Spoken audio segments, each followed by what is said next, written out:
से अवेयर रहे।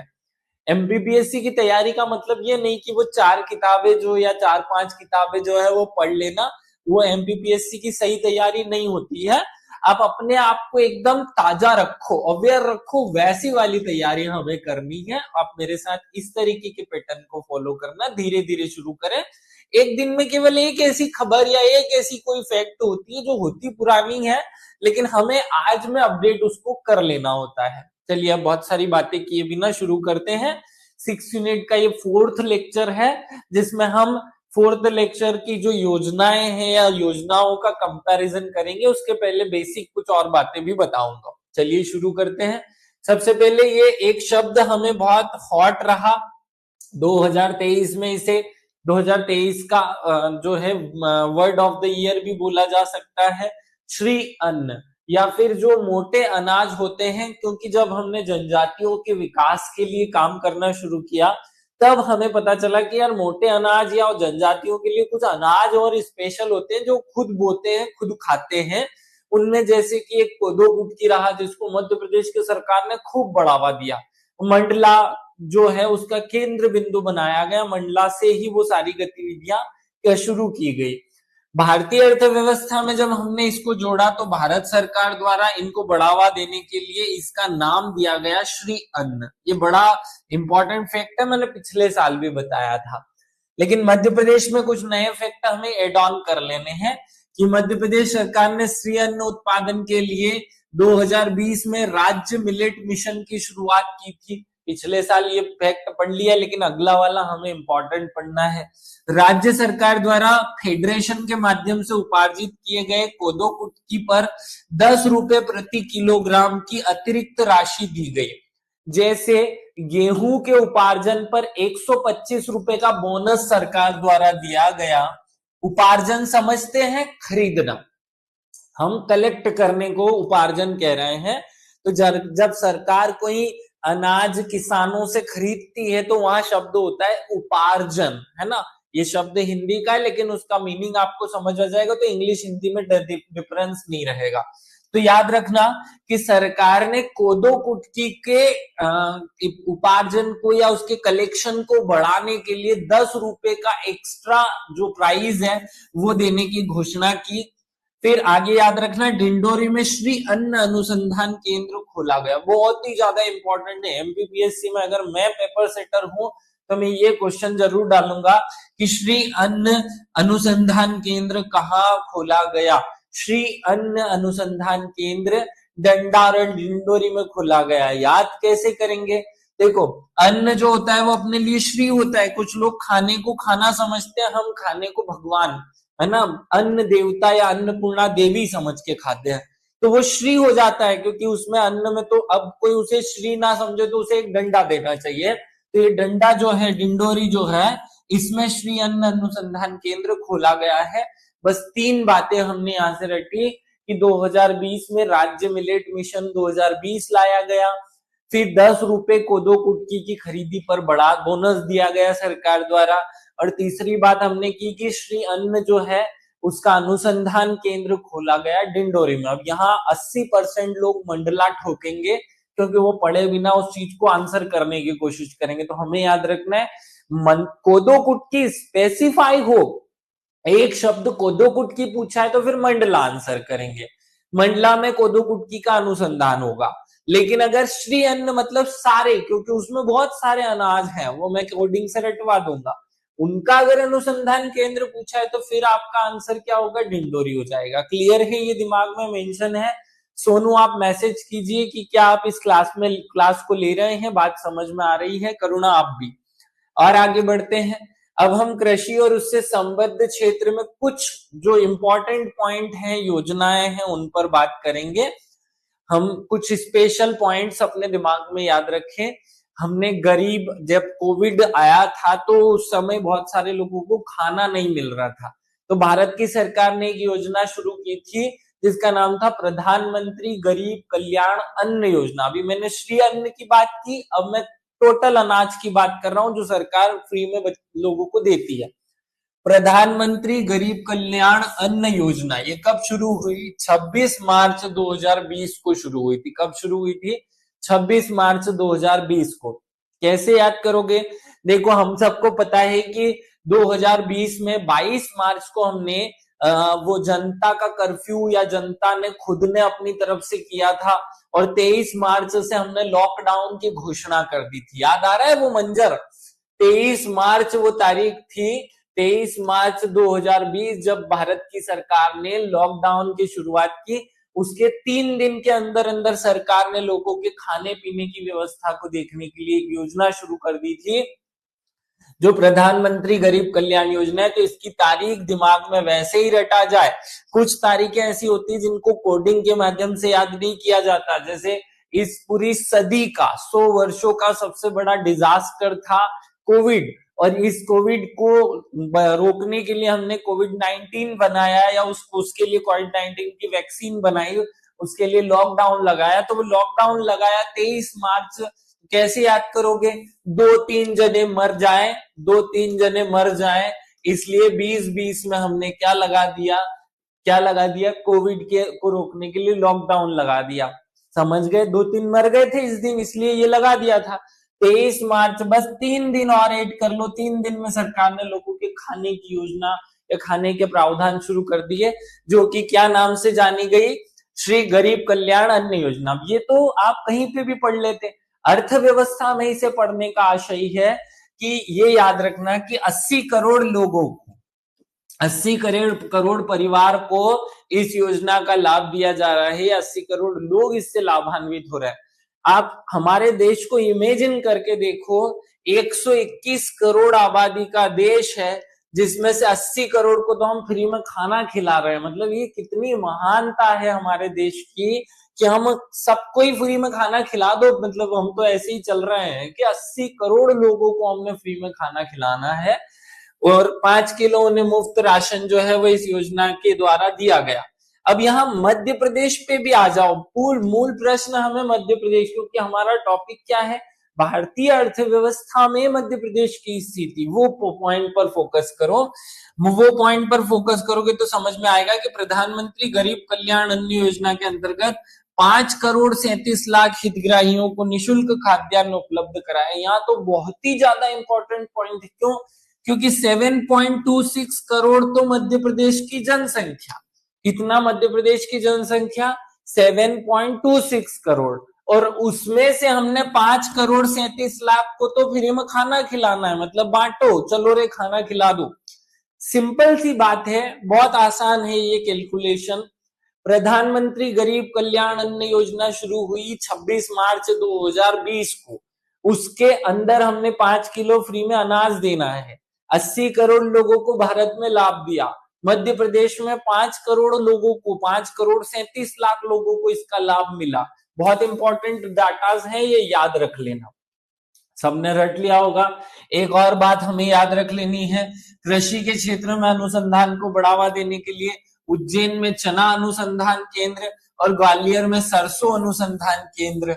याद रखना, उज्जैन में चना और ग्वालियर में सरसों अनुसंधान केंद्र खोला गया है। करंट अफेयर्स की डिटेल्स या डाटास हैं, एकदम दिमाग में सेट करके रखनी है। कृषि तो मैं आगे पढ़ाऊंगा ही, कृषि जब हम पढ़ेंगे वहां डिटेल में पढ़ेंगे चीजें, लेकिन यहाँ जो बेसिक कॉन्सेप्ट हम पढ़ा रहे हैं, बेसिक हमने जो हमने नया किया है वो हम पढ़ाने की कोशिश कर रहे हैं। भारत में 2 चीजें हमने और नई स्टार्ट कर ली। चना अनुसंधान केंद्र कहाँ कर लिया? उज्जैन में, है ना। कहाँ किया शुरू? उज्जैन में। चना अनुसंधान केंद्र सोयाबीन के साथ साथ कर दो, और ग्वालियर में सरसों के साथ, ग्वालियर में सरसों कर दो। ठीक है, कैसे याद करोगे? देखो, ये जो ग्वालियर शब्द है, यहाँ बारिश कम होती है। ग्वालियर वाला जो एरिया है, ग्वालियर, भिंड, मुरैना, वहां हमें पता है कि वहां बरसों तक बरसात नहीं होती। तो यहाँ बरसों नहीं होता, मतलब बरसों तक कुछ नहीं होता बारिश ना। तो बरसों मतलब सरसों। तो जब बारिश नहीं होती तो सरसों होती है। सरसों बरसों एक ही है, ग्वालियर में होती है। वैसे भी ग्वालियर के लोग सरसों का तेल खाते हैं। इंदौर, मालवा, निमाड़ सब लोग दूसरा मूंगफली का तेल खाते हैं, या सोयाबीन का तेल खाते हैं। तो ये याद रख लेना। उज्जैन में हमने चना याद कर लिया, उज्जैन में चना, और हमारा ग्वालियर में क्या है? सरसों का अनुसंधान केंद्र। अब एक और योजना का कंपैरिजन करते हैं। फ्री में गैस सिलेंडर बांटे थे हमने, प्रधानमंत्री उज्ज्वला योजना। इसकी शुरुआत 1 मई 2016 को हुई थी। कब हुई थी? 1 मई 2016 को उज्ज्वला योजना लाई गई थी। कैसे याद करोगे? देखो, जब बच्चा 16 साल का होता है ना, तो उसके जीवन में उजाला होना शुरू होता है, क्योंकि अब वो 16 वर्ष में डिफरेंस समझने लगता है कि वो लड़का है कि लड़की, लड़की लड़के के गुण आने लगता है। तो वो सुना गाना, तू 16 बरस की, वो वाली, वो मतलब वो सिचुएशन बताई जा रही है कि हमारे जीवन में उजाला कब होता है, उज्ज्वला कब हो जाते हैं। वैसे भी ये कोई लड़की की बात की जा रही है, तो 16 साल में लड़की जो है वो लड़की का रूप धारण कर लेती है, तब तक तो वो बच्ची रहती है। तो ये उज्ज्वला कब बन जाती है, वो मतलब उसके शरीर का ग्रोथ कब हो जाता है उज्ज्वला के रूप में, वो 16 वर्ष में क्रिएट हो जाती है, जन्म मतलब कन्वर्ट हो जाती है। इसलिए 16, अब यहाँ यूं मत समझना वल्गर बात कर रहा हूँ, याद कराने के लिए कुछ तो चाहिए ना, तो इसलिए मैंने ऐसा बोला है। 1 मई 2016 को बालिया, बालिया कहां पर है? उत्तर प्रदेश में। प्रधानमंत्री ने इस योजना की शुरुआत की। इसमें गैस कंपनियों को सीधे 1600 रुपए उनके अकाउंट में दिए गए कि भाई लोगों को फ्री में गैस कनेक्शन दे दो। और इसके तहत अब तक 10 करोड़ लोगों को, 10 करोड़ परिवार, 10.27 करोड़ लोगों को हमने गैस सिलेंडर बांट दिए हैं। ये छाप लेना। अन्न हमने बांटा 80 करोड़ लोगों को, और गैस बांटी 10 करोड़ लोगों को, 10.27 करोड़ लोगों को। अब यहां आ जाओ, मध्य प्रदेश सरकार जो है वो प्रधानमंत्री उज्ज्वला योजना में अब तक लगभग 89 लाख हितग्राहियों को निःशुल्क रूप से गैस कनेक्शन उपलब्ध करा चुकी है। तो दोनों आंकड़े बहुत इंपॉर्टेंट है, रट्टा मार करके रख लेना, याद रख लेना इनको। क्या ये कॉन्सेप्ट अभी तक आप सब लोगों के क्लियर हो गए? तनीषा मुझे मैसेज कीजिए कि आपको ये क्लियर है कि नहीं, श्रेया मैसेज कीजिए कि क्लियर है कि नहीं, तो हम आगे बढ़ते हैं। देवेंद्र नहीं दिखाई दे रहा भाई, विकास नहीं दिखाई दे रहा है, काना भी नहीं दिखाई दे रहा है भाई, तुम लोग भी मैसेज किया करो। चलो भानु, थैंक यू। आगे बढ़ते हैं। भारतीय अर्थव्यवस्था में एक और पॉइंट हम अपनी तरफ से एड ऑन करते हैं जो पशु से रिलेटेड है। मैं यहाँ वही पॉइंट्स क्लिप बता रहा हूं जो मुझे बहुत इंपॉर्टेंट लगे। बातें मेरे पास खूब पढ़ाने की थी, लेकिन उनको कम समय में मुझे क्लियर करना था, इसलिए इंपॉर्टेंट चीजें सामने रख रहा हूं। मध्य प्रदेश में 2190 गौशालाएं हैं। कितनी गौशालाएं हैं मध्य प्रदेश में? 2190। ये जो दौर चल रहा है इसमें हिंदूवादी विचारधारा को, या जो वैदिक विचारधारा थी उसको पुनर्स्थापित करने के लिए बहुत सारे प्रयास चल रहे हैं, इसलिए ऐसे पॉइंट्स आप याद रखेंगे। 2190 गौशालाएं हमारे मध्य प्रदेश में संचालित की जा रही हैं, जिसमें 3 लाख गोवंश अर्थात 3 लाख गाय और उनके बछड़ों का पालन किया जाता है। इसमें इंपॉर्टेंट क्या है? इंपॉर्टेंट ये है कि जब हमने गेहूं पर 125 रुपए का बोनस दिया, तो साथ ही साथ में हमने जो गाय का चारा होता है उसके लिए सरकार उस गौशाला को पैसे देती है। सरकार हमेशा गौशाला को एक गाय के लिए 20 रुपए पर डे के हिसाब से पैसे देती थी, जो हमने इस साल बढ़ा दी। सरकार पहले 20 रुपए पर डे के हिसाब से कैलकुलेट करके उस गौशाला को पैसा देती थी, जो अब उन्होंने 40 रुपए कर दिया, मैंने सीधा सीधा इंक्रीमेंट डबल किया गया है। और इस बात पर विवाद हुआ था कि भारत सरकार या मध्य प्रदेश सरकार को लोगों के खाने पर ध्यान देना चाहिए, ना कि पशुओं के खाने पर। इसलिए हमें ये पॉइंट याद रख के रट के रखना है। आप लोग अपने दिमाग में सेट करो कि गाय को या पशु आहार के लिए दी जाने वाली राशि गोवंश के लिए जो है प्रतिदिन 20 रुपए को 2 गुना करके 40 रुपए कर दिया गया है। Install in your mind, all facts should be clear. ये अपने दिमाग में सेट करो कि गाय का जो चारा था वो पहले 20 रुपए पर डे के हिसाब से देती थी, अब 40 रुपए पर डे के हिसाब से दिया जाता है। वह 2024 में गोवंश रक्षा वर्ष मनाया जाएगा भारत की मध्य प्रदेश की सरकार द्वारा। ये ऐसा फैक्ट है जो बच्चे, अच्छे अच्छे बच्चों को, मैंने 3 बच्चों से पूछ करके देखा जो 15 घंटे पढ़ाई करते हैं। वो खैर मेरे स्टूडेंट नहीं है, लेकिन क्योंकि मुझसे पूछने आते हैं तो मेरे तो स्टूडेंट हो ही जाते हैं, वो किसी और कोचिंग क्लास के स्टूडेंट है। लेकिन फिर उन तीनों को ही मैंने देखा कि ये याद नहीं था। हम आप सब लोगों को भी मैं अवेयर कर रहा हूँ, ये नहीं बोल रहा हूँ कि आपको याद है कि नहीं है, मुझे याद है कि नहीं होगा, लेकिन हमें अवेयर रहना है, ऐसी चीजें जो मध्य प्रदेश शासन कर रहा है वो स्पेशली हमें याद रखनी है। तो गोवंश रक्षा वर्ष कब मनाया जाएगा या किस वर्ष को घोषित किया गया है, तो 2024-25 को गोवंश का रक्षा वर्ष घोषित किया गया है। ये रट्टा मार लेना भैया, कुछ भी हो जाए, 2024-25 का गोवंश रक्षा वर्ष, ऑल शुड बी क्लियर। ठीक है, ये हमारे दिमाग में क्लियर हो गया हो तो मैं आगे बढ़ू। तो भानुमति तुम मैसेज करो कि तुम्हें समझ आया कि नहीं आया ये वाला पॉइंट। अब इससे रिलेटेड एक फैक्ट मैं आप सब लोगों से पूछूंगा कि बसामन मामा गो अभ्यारण्य कहाँ स्थापित किया जा रहा है। पढ़ाया हुआ है, मेरा नया नहीं है, मैंने पढ़ाया हुआ है। जब अभ्यारण्य वाले लिए उसकी पढ़ाई थी, याद कराई थी, तो हमने पढ़ाया बसामन मामा कहाँ पढ़ाया जाएगा। अब बताओ कहाँ पढ़ाया जा रहा है, कहाँ बनाया जा रहा है। चलो आगे बढ़ते हैं और अगले पॉइंट में चलते हैं। बसामन मामा कहाँ बनाया जा रहा है। भानु रीवा आंसर कर दिया, श्रेया रीवा आंसर है, सही है। मध्य प्रदेश में उपलब्ध 4,42,000 हेक्टेयर जल क्षेत्र में 4,40,000 हेक्टेयर जल क्षेत्र मछली पालन के अंतर्गत लाया जा चुका है। बहुत अच्छी सी बात है। सरकार का ये कहना है कि हमारे पास जितनी जगह उपलब्ध थी वो हमने सारी की सारी यूटिलाइज करके मछली पालन शुरू कर दिया। केवल 2,000 हेक्टेयर बचा है। विकास क्या कह रहा है, वेद के लिए अब तक एमपी गवर्नमेंट द्वारा गो कार्ड भी बन गया है। गोवंश के लिए, हाँ गोवंश के लिए गो कार्ड बनाए जा रहे हैं। वो मैं पशु पालन में और एक अपडेट कर दूंगा, वो मैं यहाँ बताना भूला। चलो तो याद रखो, मछली पालन के लिए हमारा जो एरिया है वो 4,42,000 हेक्टेयर हमने डिसाइड किया हुआ है। वर्ष 2023-24 में 3,82,000 मीट्रिक टन मछली पालन मध्य प्रदेश में हुआ और लगभग 215 करोड़ रुपए बीज का उत्पादन भी मछली पालन के तहत हमने यहाँ पर किया है। तो ये दोनों ही पॉइंट आपको रट्टा मार करके याद करके रख लेने हैं कि हमने बहुत ज्यादा बढ़ावा देने की कोशिश की 2023-24 में मछली पालन को, और इसके तहत हमें एक अवार्ड मिला। एक बहुत इंपॉर्टेंट फैक्ट और यहां से रट लेना है, अहमदाबाद में आयोजित ग्लोबल फिशिंग कन्वेंशन। ये क्या है, अहमदाबाद। देखो फिश इंपॉर्टेंट होती है क्योंकि पूरे जल का जो वो खाद्य श्रृंखला है, फूड चेन है, वो उसी पर डिपेंड करती है।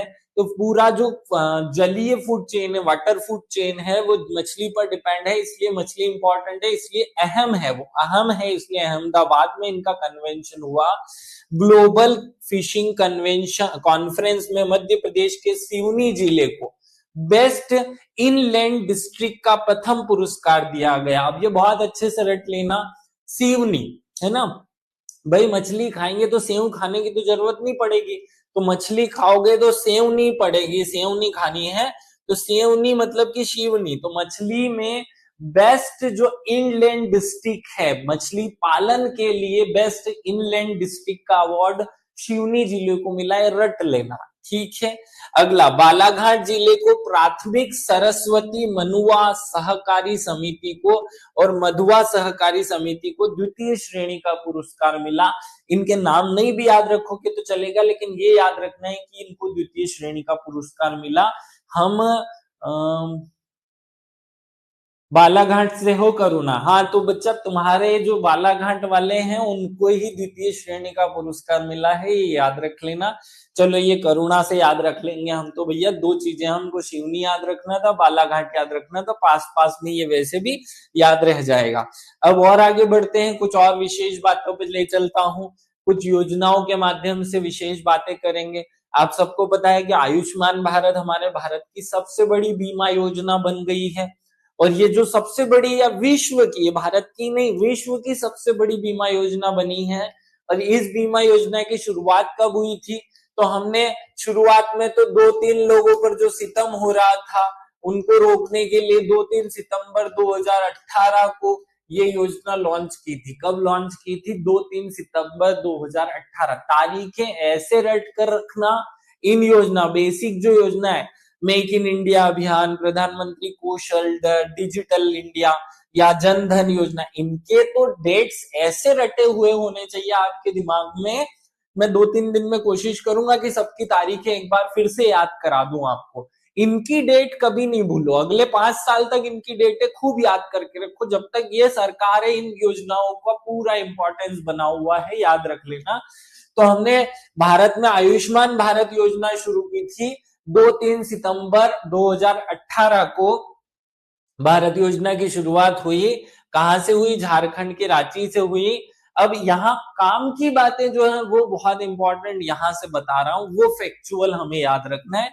मध्य प्रदेश में 3.56 करोड़, देखो मध्य प्रदेश की आबादी 7.26 करोड़, उसका आधा करोगे तो 3.5 आएगा। तो बस इतना 3.5 मतलब आधी जनसंख्या को हम आयुष्मान देते हैं। 3.56 करोड़ डिजिटल आयुष्मान कार्ड जारी करने के कारण मध्य प्रदेश देश का पहला डिजिटल आयुष्मान राज्य बन गया है। ये दिमाग में घुसेड़ लेना, ये एकदम इंपॉर्टेंट फैक्ट है भाई, कि सबसे पहला डिजिटल आयुष्मान भारत राज्य कौन सा है? सबसे ज्यादा डिजिटल कार्ड हमने बनाए हैं, इसलिए सबसे ज्यादा डिजिटल कार्ड बनाने वाला मध्य प्रदेश पहला राज्य बना है। फिर मध्य प्रदेश आयुष्मान भारत की सूचीबद्ध अस्पतालों की व्यवस्था, विस्तृत और नियमित अस्पतालों की रैंकिंग जारी करने वाला देश का पहला राज्य है। बहुत इंपॉर्टेंट 2 रैंकिंग बताई है मैंने। पूरे भारत में सबसे ज्यादा कार्ड बनाने में रैंकिंग में पहले स्थान पर मध्य प्रदेश है। दूसरा, कि हमारे यहाँ जितने भी अस्पताल हमने आयुष्मान में वो कर रखे हैं कि इन अस्पतालों में इलाज होगा, उनकी भी रैंकिंग जारी करने वाला मध्य प्रदेश पहला राज्य है। 2 फैक्ट रट लो अच्छे से। आयुष्मान भारत योजना के अंतर्गत अब तक 1,08,00,000 परिवारों और 4 करोड़ सदस्यों को आयुष्मान कार्ड बनाए गए। तो यहाँ और यहाँ वाले आंकड़े में आपको डिफरेंस नजर आ रहा होगा। क्यों डिफरेंस नजर आ रहा है? यहाँ हमने डिजिटल कार्ड की बात की, यहाँ जो हार्ड कॉपी वाला कार्ड होता है उसकी बात की। आयुष्मान हितग्राहियों के लिए नवीनतम हेल्थ बेनिफिट पैकेज 2022 लागू किया गया। ये फैक्ट सीधे रट लो, एग्जाम में क्वेश्चन ये बनेगा। क्या क्वेश्चन है? आयुष्मान हितग्राहियों के लिए नवीन पैकेज कौन सा है? तो हेल्थ बेनिफिट पैकेज 2022 लाया गया, और इस बेनिफिट पैकेज के माध्यम से बहुत सारे जो इलाज हैं उनमें नई नई जांचें, नए नए तरह के इलाज जो है वो जोड़े गए। 1,670 चिकित्सीय प्रक्रियाओं मतलब इलाज को और ज्यादा विस्तार देते हुए 1,952 प्रकार की बीमारियों का इलाज करने का कॉन्सेप्ट इस योजना में शामिल कर लिया गया। इसका सीधा सरल भाषा में मैं अगर आंसर बोलूं तो पहले हम 1670 बीमारियों का इलाज करते थे, अब हमने इसमें 1952 बीमारियों का इलाज करना शुरू कर दिया। मतलब लगभग एक भी नहीं छोड़ा है, कोई सी भी चीज छूटी नहीं है, और जो आ रहा है वो धीरे धीरे एड ऑन कर रहे हैं। वर्तमान में मध्य प्रदेश में 1,000 से अधिक चिकित्सालयों को हमने इस योजना के तहत जोड़ दिया है कि भाई किसी भी गरीब का इलाज रहना नहीं चाहिए, सबका इलाज होना चाहिए। दिमाग में आयुष्मान भारत पूरी तरह घुस गया होना चाहिए आप सब लोगों के। अगर घुस गया है तो एक मैसेज करके मुझे बता दो। प्राची क्या बोल रही हो? सर अभी करंट में ये ईयर का बजट क्या है बुजुर्गों के लिए, मैं हाँ 60 ईयर के बुजुर्गों के लिए अभी मुझे पता नहीं चला बेटा आपने क्या कहा। चलो आप फिर से मैसेज करना, थोड़ा क्लियर लिखना है कि क्या पूछना चाह रहे हो, मुझे आपका मैसेज ही समझ नहीं आया।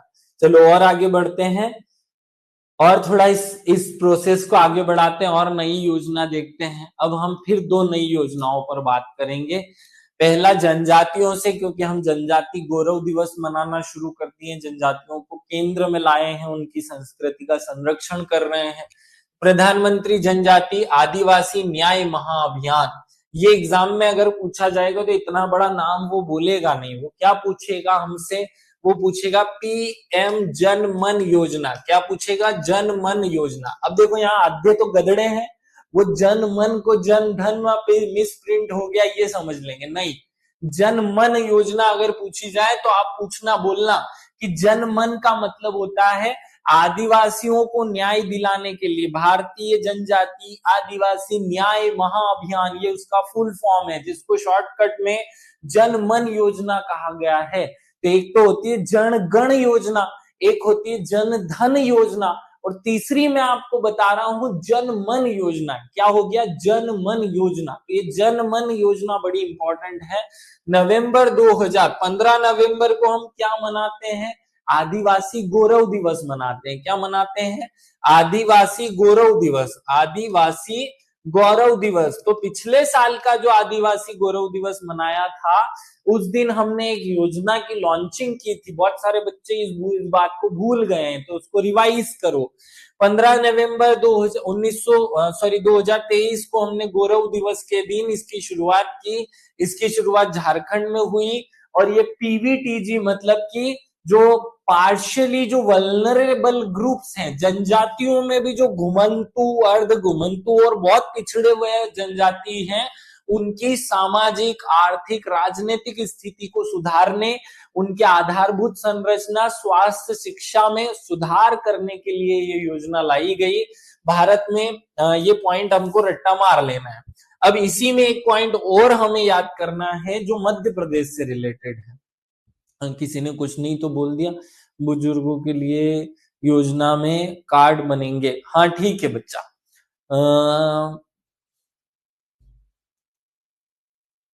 अब आगे मध्य प्रदेश में प्रारंभ की गई, ये तो लाडली बहना योजना है। ये मैं पहले इसको भी मध्य प्रदेश जन अभियान को बता देता हूँ।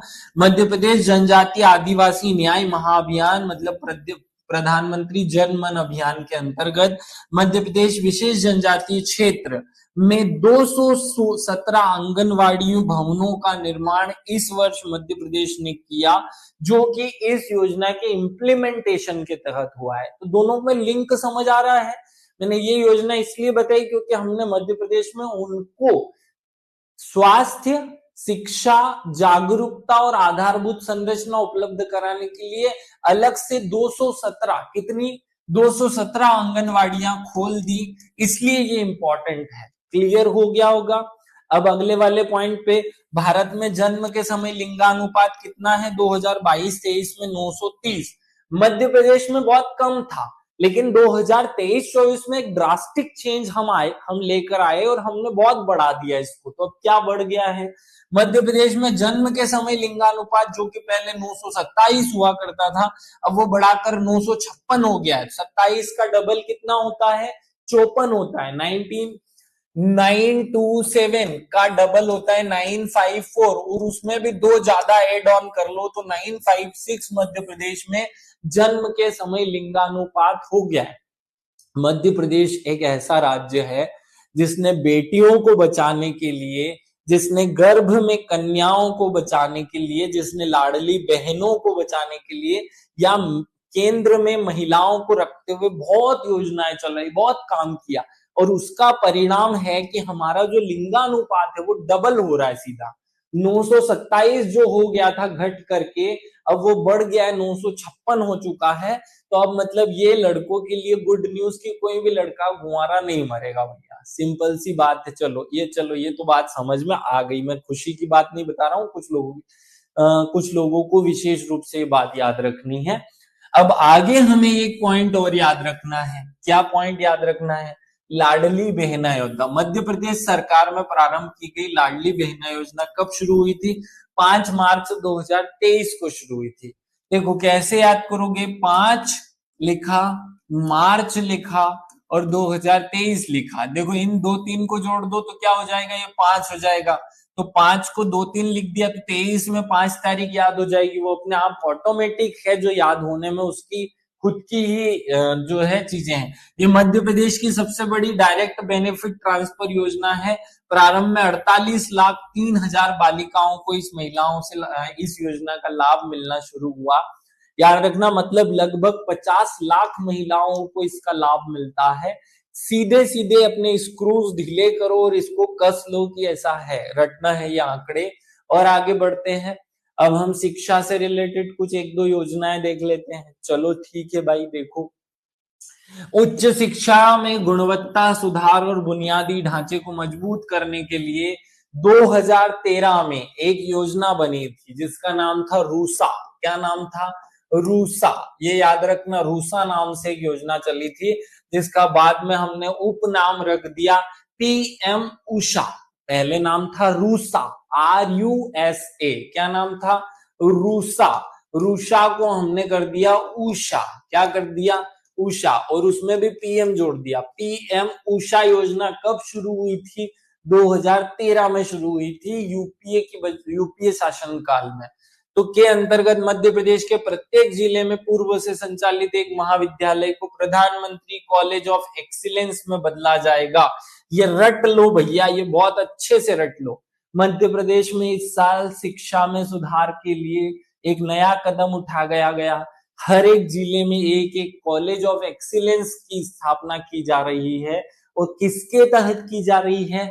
प्रधानमंत्री उषा योजना के तहत। ये 80% बच्चे इस बात को छोड़ देते हैं, वो यूं पढ़ते हैं कि एक्सेलेंस कॉलेज बनेगा, कैसे बनेगा, किसके तहत बनेगा, नहीं पता। प्रधानमंत्री उच्चतर शिक्षा अभियान के नाम से एक योजना है जिसे हम शॉर्टकट में उषा कह रहे हैं, की शुरुआत राष्ट्रीय उच्चतर शिक्षा अभियान रूसा के रूप में 2013 में हुई थी, और इसी के तहत अब मध्य प्रदेश में 55 कितने 55 कॉलेज ऑफ एक्सीलेंस स्थापित किए जा रहे हैं। क्या ये बात सबको समझ में आ रही? काना, मुझे बहुत देर से आपका रिप्लाई नहीं आया, तो काना रिप्लाई करे भाई, और ये बीच बीच में थोड़ा थोड़ा रिप्लाई कर दिया करो। प्राची समझ आ रहा बच्चा? आगे तो ये 55 जो है, हमने जिलों में एक एक जिले में एक एक हम क्या करने वाले हैं? कॉलेज ऑफ एक्सीलेंस की स्थापना करने वाले हैं। पूजा, आपका भी मैसेज आ रहा है, काना गुड। चलो आगे, मध्य प्रदेश में अब यहाँ बहुत ज्यादा एकदम मतलब एग्जाम में आ ही जाएगा, मैं ऐसा फैक्ट आपके सामने रख रहा हूं। मध्य प्रदेश में 3 नवीन शासकीय विश्वविद्यालय बनाए जा रहे हैं, जिसमें पहला है कांति सूर्य टंट्या भील विश्वविद्यालय खरगोन। कहा? कांति सूर्य तो अभी हमने नाम दिया, उपनाम उनको मतलब प्रेजेंट किया। कांति सूर्य टंट्या भील पुरस्कार का खरगोन में, याद रह जाएगा। टंट्या भील जो महाविद्यालय वो कहाँ खोला जा रहा है? खरगोन में। तात्या टोपे महाविद्यालय कहाँ खोला जा रहा है? गुना में। देखो टोपी लगा लेते हैं तो आदमी कहीं गुना जमने लग जाता है ना, मतलब कहीं गुना उसके जमने लग जाता है, मतलब उसके जो प्रेजेंटेबल है वो बहुत अच्छा दिखने लग जाता है। और रानी अवंतीबाई लोधी विश्वविद्यालय कहाँ पर है? सागर में। तो 3 विश्वविद्यालय हमें याद रखना है। नीलम ने मैसेज किया सर इसी तरह पर तर्ज पर एमपी में सीएम सनराइज स्कूल बनाया। बच्चा वो प्रधानमंत्री पीएम श्री योजना है, उसके तहत हमने जो है इन स्कूल्स को शुरू किया। सीएम राइज स्कूल जो है वो पीएम श्री योजना का कॉपी करके लाया गया, आगे बताऊंगा मैं। अभी नीलम आप थोड़ा सा रुको, नेक्स्ट अपडेट नेक्स्ट पॉइंट में पढ़ा दूं तो फिर आपको ये पॉइंट याद हो जाएगा। प्रधानमंत्री रानी अवंतीबाई लोधी विश्वविद्यालय सागर में, तात्या टोपे गुना में, और क्रांति सूर्य जो है वो खरगोन में। 3 विश्वविद्यालय रट्टा मार लेना। 55 school of college of excellence हम स्थापित कर रहे हैं, ये भी याद कर लेना। स्थापना की गई। इसके अलावा 2 निजी विश्वविद्यालयों की स्थापना भी की गई। अब यहां से बहुत इंपॉर्टेंट फैक्ट शुरू हो रहा है ना, विश्व बैंक की सहायता से। तो क्वेश्चन पूछा जाता है रूसा योजना किसकी सहायता से संचालित की जा रही है? रूसा माने राष्ट्रीय उच्चतर शिक्षा अभियान। क्या है ये रूसा? राष्ट्रीय उच्चतर शिक्षा अभियान जो 2013 में शुरू हुआ था, जिसे शॉर्टकट में हम रूसा कहते हैं। कॉलेजों में बहुत सारा इंफ्रास्ट्रक्चर डेवलपमेंट किया इससे हमने। ये किसकी सहायता से चल रही है? तो विश्व बैंक की सहायता से। विश्व बैंक परियोजना के माध्यम से 247 महाविद्यालयों के लिए राशि 244 करोड़ रुपए का बजट का प्रावधान भौतिक और अकादमिक अधोसंरचना के निर्माण के लिए किया गया, जो बहुत ज्यादा इंपॉर्टेंट है। सोनू अब तुम रिप्लाई करो कि समझ में आया कि नहीं आया। क्या ये फैक्ट आपके दिमाग में चले गए? कोई मतलब आफत दिक्कत वाली समस्या तो नहीं है? आगे बढ़ो फिर। अब हम आते हैं जो अभी नीलम पूछ रही थी कि भाई ये जो पीएम श्री योजना है या हम ना जो सीएम राइज स्कूल है वो क्या सिस्टम है? ध्यान से सुनना। भारत में हम एक योजना लाए पीएम श्री योजना। क्या है? पीएम श्री स्कूल योजना इसका नाम है। पीएम श्री स्कूल योजना जो है वो भारत में 2023 से 2027 तक 14,500 स्कूलों को पीएम श्री स्कूल के रूप में बनाने की योजना थी। उस योजना के तहत हमने मध्य प्रदेश में 730 स्कूल बनाने हैं पूरे 4-5 साल के ड्यूरेशन में। कॉन्सेप्ट क्लियर रखो कि ये योजना 2023 में शुरू की गई और 2027 तक इस योजना के माध्यम से 14,500 स्कूल जो है पीएम श्री योजना के तहत खोले जाएंगे या बदले जाएंगे। उसमें से 730 जो स्कूल है वो मध्य प्रदेश के होंगे। अब अगला उसी में एक फैक्ट, सीएम राइज स्कूल जो है वो इसी के जैसा मध्य प्रदेश का कॉन्सेप्ट है और ये योजना हमने वहां से अडॉप्ट तो की लेकिन उनसे पहले शुरू कर दी थी। हमने 11 जून 2021 को इस योजना को सीएम राइज स्कूल योजना शुरू की थी। क्या नाम है? सीएम राइज स्कूल योजना। तो मैं एक एक जन को राइज करा दूंगा, सुबह उठा दूंगा 8 बजे के बजाय जब 7 बजे क्लास लूंगा तो उठना ही पड़ेगा, है ना। तो एक एक जन याद रखो। इसको याद करने के लिए मैंने क्या रट्टा मारा था, एक एक जन को सुबह राइस करा दूंगा, उठा दूंगा। तो क्या हो जाएगा? सीएम राइस योजना है ना। तो सीएम राइस मतलब एक एक जन को मतलब एक एक जून को। 21 तो वैसे याद रह जाना है, उसमें दिक्कत नहीं है। तो 11 जून को ये योजना शुरू हुई। 2024-25 में स्कूलों में शिक्षा विभाग के अंतर्गत लगभग 150 सीएम राइज स्कूल विद्यालय नवीन भवन का निर्माण संचालित हो चुका है। बहुत क्लियरली ये रट्टा मार लेना, याद हो गया होगा। चलो अब इससे और थोड़ा सा आगे चलते हैं। आज एक बच्ची का मैसेज नहीं आया, रुचिका का। तो रुचिका और उमा तुम दोनों भी बताओ कि भाई समझ आ रहा है कि नहीं आ रहा है। चलो आगे बढ़ते हैं।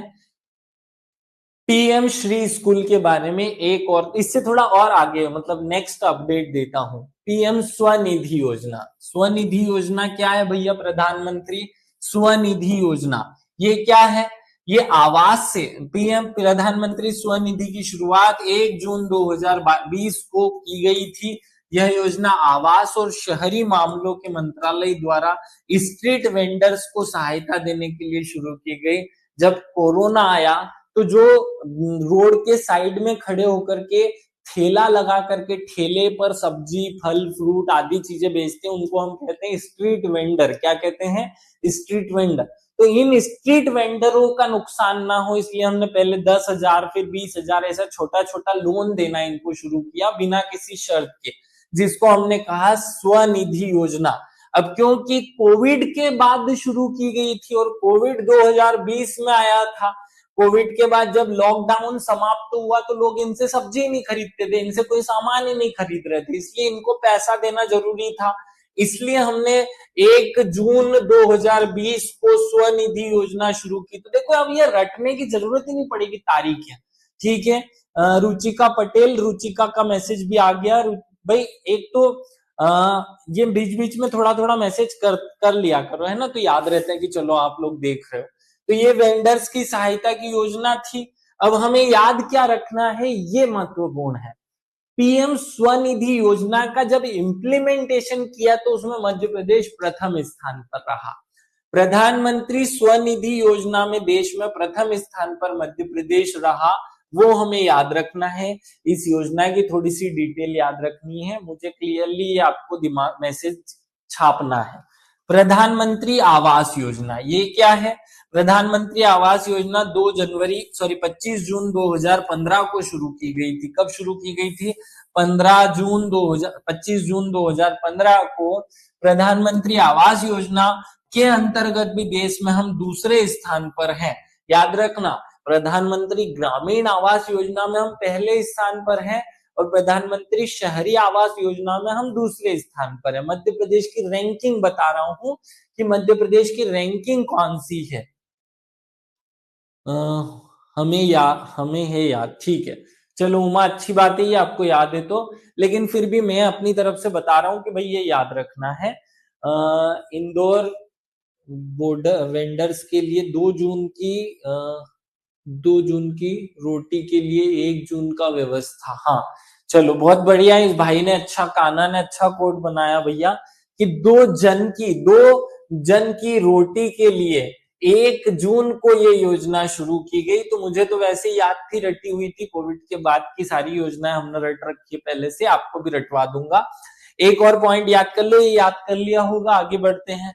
वनों के वैज्ञानिक प्रबंधन में मध्य प्रदेश का प्रथम स्थान है भाई। अगर ये क्वेश्चन पूछे कि वनों के प्रबंधन में मध्य प्रदेश का कौन सा स्थान है, तो मध्य प्रदेश के प्रबंधन में, वैज्ञानिक तरीके से प्रबंधन में हम प्रथम स्थान पर हैं। इसीलिए हमारे यहाँ पालमपुर कूनों में वो लाए गए थे चीता और सब, उनके बाद मैनेजमेंट शुरू हुआ। और आगे बढ़ जाओ, थोड़ी बातें और बताता हूँ।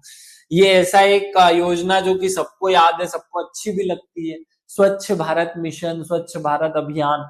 कब शुरू हुआ था? तो गांधी जी के बर्थडे पे शुरू हुआ था, 2 अक्टूबर 2014 को शुरू हुआ। और इसका 2.0 वर्जन हमने 2 अक्टूबर 2019 को लॉन्च किया। ये हमें दोनों ही तारीखें याद हैं क्योंकि 5 साल हो गए थे ना, तो वो 50वीं जयंती, सॉरी, एक स्वर्ण जयंती मनाते हुए। स्वच्छ सर्वेक्षण 2023 में इंदौर को 7 बार देश का सबसे स्वच्छ शहर घोषित किया गया, और भोपाल जो है वो देश की स्वच्छतम राजधानी के रूप में पूरे देश में सम्मानित हुआ। ये दोनों शहर हमारे हैं, इसलिए बहुत अच्छे से इनको रट्टा मारकर रखना है। मध्य प्रदेश के स्वयं सहायता समूह को ऑनलाइन पोर्टल के माध्यम से बैंक ऋण स्वीकृत करने में 2021-20 से लेकर लगातार देश में हम प्रथम स्थान पर हैं। इस साल भी हम प्रथम स्थान पर हैं। रट्टा मारो इस बात को, घोट लेना अच्छे से कि भाई इस साल भी और पिछले 4 सालों से लगातार जो स्वयं सहायता समूह होते हैं उनको ऋण या उनको जो लोन दिया जाता है उनको देने में और उनके ट्रांजैक्शंस के करने में मध्य प्रदेश प्रथम स्थान रखता है। रट्टा मार लो। हम टॉपिक पढ़ रहे हैं भारतीय अर्थव्यवस्था में मध्य प्रदेश की स्थिति, इसलिए बार बार मध्य प्रदेश की स्थिति पर फोकस कर रहा हूं। और आगे बढ़ते हैं, चलो अगले पॉइंट पे चलते हैं। फिर एक योजना बता देता हूं, डिजिटल इंडिया मिशन। कब शुरू हुआ डिजिटल इंडिया मिशन? 1 जुलाई 2015 को शुरू हुआ। कब हुआ? डिजिटल करना है तो 1 जुलाई 2015 से शुरू हुआ। ये क्या था भाई? तो हमने उसके तहत digital Bharat, digital Madhya Pradesh theme के साथ एक नया छोटा सा कॉन्सेप्ट तो उसी के अंदर शुरू किया। क्या शुरू किया? Digital Bharat, digital Madhya Pradesh. इसके दौर में मध्य प्रदेश सरकार ने राजस्व विभाग में साइबर तहसील स्थापित कर अभूतपूर्व परिवर्तन किया। याद रखना, साइबर तहसील स्थापित करने वाला भारत का पहला राज्य कौन सा है? मध्य प्रदेश है। याद रखना, उसमें हमारा पहला स्थान है डिजिटल इंडिया की इम्प्लीमेंटेशन में। ये पॉइंट याद रख लेना।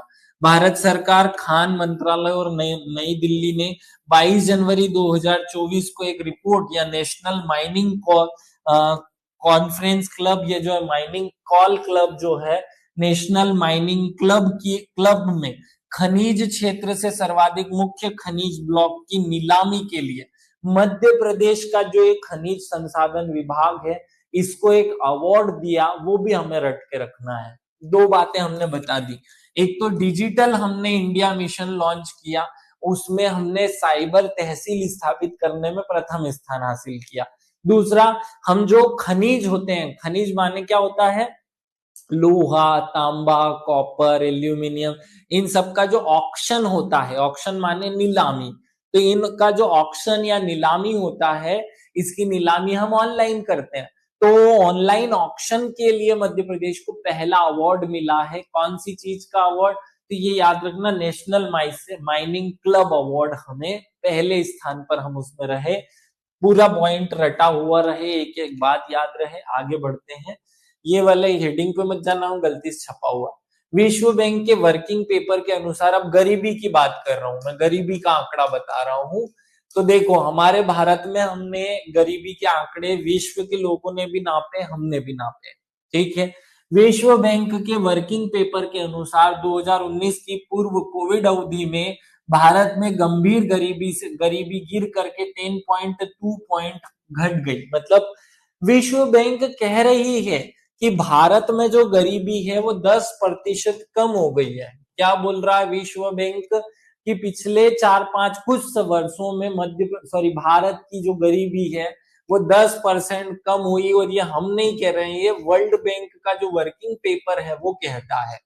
याद रखना 2022 में जो 22% के आसपास थी वो घट करके 11 साढ़े 11% के आसपास रह गई है। याद रख लो, ये एक पॉइंट हमने विश्व के आंकड़े में से रट लिया कि विश्व भारत के बारे में क्या कहता है। अब हम भारत के बारे में क्या कहता है वो आते हैं। भारत के बारे में गरीबी का आंकड़ा देता है नीति आयोग। पहले तो हमने बहुत सारी समितियां बनाई, तेंदुलकर समिति बनाई ने, फलानी समिति बनाई, वो बना लिया हमने। अब हमारा जो गरीबी का आंकड़ा है वो कौन देता है? नीति आयोग। नीति आयोग एक इंडेक्स जारी करता है जिसको हम बहुआयामी गरीबी सूचकांक कहते हैं। क्या कहते हैं? बहुआयामी गरीबी सूचकांक। तो राष्ट्रीय बहुआयामी गरीबी जो सूचकांक है, बड़ा सिंपल सी बात है भाई, बहुआयामी गरीबी सूचकांक के तहत बहुआयामी गरीबी सूचकांक 2023 की समीक्षा में 2023 में भारत में 36 राज्यों और केंद्र शासित प्रदेशों को शामिल करते हुए राष्ट्रीय एमपीआई मतलब बहुआयामी गरीबी सूचकांक 12 संकेतकों 12 इंडिकेटर्स पर बनाया गया और उनमें मध्य प्रदेश में पाया गया कि गरीबी जो है वो केवल 20% लोगों में बची है। मतलब 2 करोड़ 30 लाख लोग, संख्या याद रखना, 2 करोड़ 30 लाख लोग जो है वो गरीबी से बाहर आ चुके हैं। अब हमारे मध्य प्रदेश में केवल 20% लोग गरीब हैं। आंकड़ा अच्छे से रट घोट लेना काम का है। फिर एक दो दूसरी बातें, और अब ये एक्स्ट्रा पॉइंट मैं आपको बता रहा हूं, चाहो तो इस टेबल को रट्टा मार लेना। कैसे रटोगे भाई? ये वाली नहीं, ये वाली टेबल रट लेना। यहां दिया हुआ है भारत का सबसे गरीब राज्य कौन सा है, तो भारत का जो सबसे गरीब राज्य है वो बिहार है। भारत का दूसरा सबसे गरीब राज्य कौन सा है? झारखंड है। कौन सा है? झारखंड है। और फिर अगर पूछा जाए कि 5वें नंबर पे किसका स्थान आता है, तो याद रखना 5वें नंबर पर मध्य प्रदेश आता है, पहले नंबर पर बिहार, दूसरे नंबर पर झारखंड, तीसरे नंबर पर मेघालय। 3 तो ये याद रख लो, चौथा उत्तर प्रदेश भी क्यों ही छोड़ना, और 5वां आता है मध्य प्रदेश। सबसे कम गरीब राज्य कौन सा है, तो सबसे कम गरीब राज्य है केरल। दूसरा सबसे कम गरीब राज्य है गोवा। याद रखना, गोवा में तो जाकर हर आदमी अमीर हो जाता है, और केरल में लड़कियां बहुत हैं, महिलाओं का लिंगानुपात है, तो महिलाओं के सामने कोई गरीब बनने की कोशिश ही नहीं करता, इसलिए केरल में सबसे कम गरीबी है और गोवा में उसके सेकंड नंबर की कम गरीबी है। सबसे ज्यादा गरीब है बिहार। कौन है? हार। अब भैया जो आदमी जिंदगी से हार गया है, हार जो हार गया वो सबसे ज्यादा गरीब, तो बिहार है ना, याद रखना बिहार। और जो हार गया उसको झाड़ दो, तो झारखंड भी दूसरे नंबर पे आता है। क्लियरली ये याद हो जाएगा। ये मैं अपने डाटा नहीं बता रहा हूँ, नीति आयोग के डाटा बता रहा हूँ।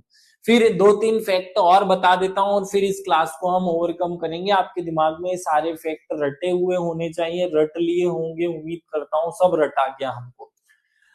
SNID अभियान पोलियो मुक्त रहने के लिए मध्य प्रदेश में 16 जिलों में चलाया गया। ये बहुत इंपॉर्टेंट फैक्ट मैंने आपको बोला है। SNID किससे संबंधित है? स्टेट पोलियो मुक्त अभियान के तहत, या राज्य को पोलियो से मुक्त रखने के लिए हमने पोलियो मुक्त अभियान चलाया। और वो कितने जिलों में चलाया गया? 16 जिलों में चलाया गया।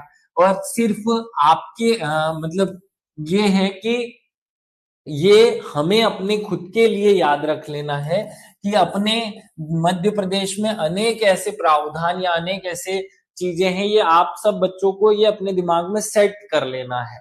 आगे, मध्य प्रदेश भारत का दूसरा राज्य है जिसने एंटीबायोटिक दवाओं से संबंधित रोगाणुओं प्रतिरोधक क्षमता नीति विकसित की है।